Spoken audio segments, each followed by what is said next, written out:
CII Indian woman network Gujarat chapter દ્વારા અમદાવાદમાં Shri rise 2026નું આયોજન કરવામાં આવ્યું. મહિલાઓની સ્થિતિસ્થાપકતા, નેતૃત્વ અને પરિવર્તનની પ્રેરણાદાયી યાત્રાઓની ઉજવણી માટે એક પ્લેટફોર્મ તરીકે આ કાર્યક્રમ શ્રી રાઇઝનું આયોજન કરવામાં આવ્યું છે. આ કાર્યક્રમમાં સંવાદ સહયોગ કાર્યક્ષમ આંતરદ્રષ્ટિને પ્રોત્સાહન આપીને ગુજરાતના ઔદ્યોગિક અને ઉદ્યોગ સાહસિક પરિદ્રશ્યમાં મહિલા નેતૃત્વને વેગ આપવાનો પ્રયાસ કરાયો. આ કાર્યક્રમમાં ઇન્ડસ્ટ્રીઝ લીડર્સ, ઉદ્યોગ સાહસિકો, પોલિસી મેકર્સ, શિક્ષણવિદો અને ચેન્જ મેકર્સ એકત્રિત થઈ નેતૃત્વ અને નિર્ણય લેવાની ભૂમિકામાં મહિલાઓની ભાગીદારી મજબૂત બનાવવા અંગે વિચારો અને અનુભવોનો વિનિમય કરાયો. जैसे कि आप थीम देख रहे हैं, stories of courage, change and impact.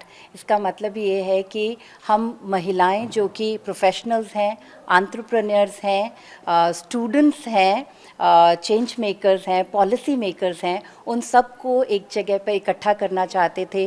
और ज़्यादातर करके हमने देखा है कि कॉन्फ्रेंसेस में बातें होती हैं कि हमने क्या अचीव किया, पर हमने श्री राइज के साथ हमारी कोशिश ये है कि हम उन कहानियों को बाहर लाएं जो कि स्ट्रगल की कहानियाँ हों, जो दिक्कतें हमारे रास्ते में आई उनकी कहानियाँ हों, और उससे हम प्रेरित होकर हमारे आने वाली पीढ़ी को कुछ मोटिवेट कर सकें.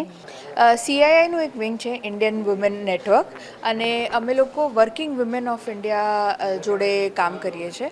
અને આજનું જે ઇવેન્ટ છે શી રાઇઝ, એ ત્રીજું સેક્શન છે. અમે લોકો 2024થી આ કરી રહ્યા છે. આમાં અમે લોકો ફોકસ કરી રહ્યા છે કે કેવી રીતે વુમેન ઇન વર્કફોર્સ, એટલે જે મહિલાઓ બધી કામ કરે છે એમાં લીડરશિપ શું એમને ઇશ્યુઝ આવે છે, શું પોલિસીસ છે એમના માટે, શું ચેન્જ કરવું જોઈએ, ઓન્ટરપ્રેનર્સ, વુમેન ઓન્ટરપ્રેનર્સ માટેનું ફોકસ છે, અને નવા સ્ટાર્ટઅપ્સના માટેનું ફોકસ છે, અને વધારે ને વધારે આપણે ઇકોનોમીમાં આમનું શું કોન્ટ્રીબ્યુશન છે, શું જરૂર છે, અને પોલિસીઝમાં શું ડિસ્કશન છે, એના માટે અમે આ ઇવેન્ટ ઓર્ગેનાઇઝ કરેલું છે.